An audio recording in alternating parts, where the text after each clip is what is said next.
دیکھیں کھانا اگر حلال پیسوں سے بنا ہے، اللہ کے نام پہ بنا ہے اور اس کا مقصد تھا شیخ عبد القادر گیلانی رحمۃ اللہ علیہ کی روح کو ثواب پہنچانا، تو کھانا بذات خود تو حلال ہے، یعنی اس میں کوئی حرام کا عنصر نہیں ہے، ظاہر ہے۔ لیکن اگر آپ وہ کھانا قبول کریں گے اور گھر بیٹھ کے طبیعت سے اس کھانے کو پھوڑیں گے تو ایک بدعت کی تائید ہوتی ہے، کیونکہ ہماری رائے میں یہ 11ویں شریف اور 12ویں شریف اس طرح کے جتنے متعین دنوں کے کھانے یہ بدعت ہیں، اسلاف میں اس کا کوئی ثبوت نہیں ملتا۔ کوئی ایک واقعہ بتائیں حضرت ابو بکر رضی اللہ تعالیٰ عنہ کے انتقال پر حضرت عمر نے پوری زندگی میں کبھی ان کے نام پہ 11ویں شریف کی ہو یا ان کے نام کا کھانا کھلایا ہو، یا حضرت عمر کی شہادت کے بعد یہ کام کیا، یا حضرت علی کے بعد یا حضرت عثمان کے بعد، کہیں بھی کچھ بھی نہیں ملتا۔ ائمہ اربعہ سے دکھا دیں، امام ابو حنیفہ کے انتقال پر امام ابو یوسف نے ان کے نام پہ، امام ابو حنیفہ کا مقام تو شیخ عبد القادر گیلانی رحمۃ اللہ علیہ سے کروڑہا گنا بڑا ہے، امام شافعی کا مقام تو شیخ عبد القادر گیلانی رحمۃ اللہ علیہ سے کروڑہا گنا بڑا ہے، تو ان کے نام پہ بھی کبھی کسی نے نہیں کی اور آج بھی نہیں کرتے۔ تو حضرت شیخ عبد القادر گیلانی رحمۃ اللہ علیہ ہم ان کی خاک کے برابر بھی نہیں، وہ ہمارے بزرگ ہیں،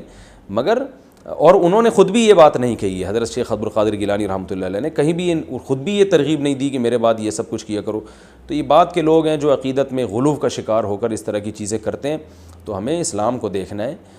جو اسلام نے جیسے کہا۔ تو اگر آپ یہ کھانا قبول کر کے کھائیں گے تو ایک بدعت کی تائید ہوگی، اس لیے اس سے اجتناب کرنا لازم ہے۔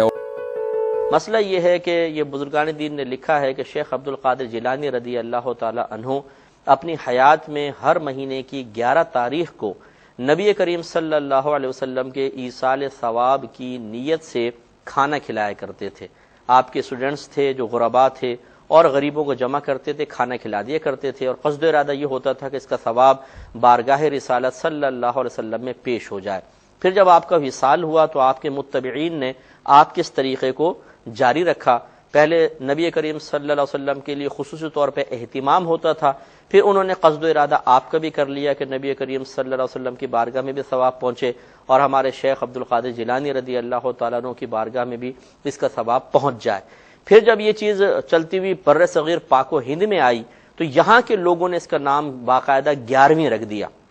یہی وجہ ہے کہ بعض مخصوص علاقوں میں یہ 11ویں مشہور ہے، باقی آپ عرب کنٹریز میں چلے جائیں وہاں کوئی جانتا بھی نہیں کہ 11ویں کسے کہتے ہیں، تو یہ بر صغیر پاک و ہند میں معروف ہو گئی۔ تو اصل اب جب اس کے اصل کے اعتبار سے آپ دیکھیں گے تو یہ حقیقتاً ایک بزرگ کے ایصال ثواب کے لیے کیے گئے اہتمام کا نام ہے کہ ہر مہینے کی 11 تاریخ کو چونکہ ہوتا تھا اس لیے اس نسبت سے 11ویں نام رکھ دیا، اور وہ کھانا کھلا دیتے ہیں لوگ یا پانی وغیرہ پلا دیتے ہیں، منقبت وغیرہ بیان کر لیتے ہیں، فضائل و کمالات بیان کر لیتے ہیں، اور مقصود یہ ہوتا ہے کہ ان تمام جو محفل کا ثواب ہے یہ فلاں بزرگ تک پہنچ جائے۔ تو ایصال ثواب چونکہ صحیح احادیث کریمہ سے ثابت ہے، تو اگر کوئی شخص یہ اہتمام کرتا ہے، اس کو فرض یا واجب نہ سمجھے اور 11 تاریخ کو ہی ہوگی یہ بھی نہ سمجھے، کوئی لازم و ضروری نہ ٹھہرائے، اور صرف ایصال ثواب کا قصد و ارادہ ہو اور اس محفل کے اندر کوئی ناجائز امور بھی نہ ہوں، تو پھر بالکل یہ جائز ہے، اس میں کوئی حرج نہیں ہے۔ لیکن عمل میں ایصال ثواب کرنے میں کوئی حرج نہیں ہے، یہ صحیح حدیثوں سے ثابت ہے، کر سکتے ہیں۔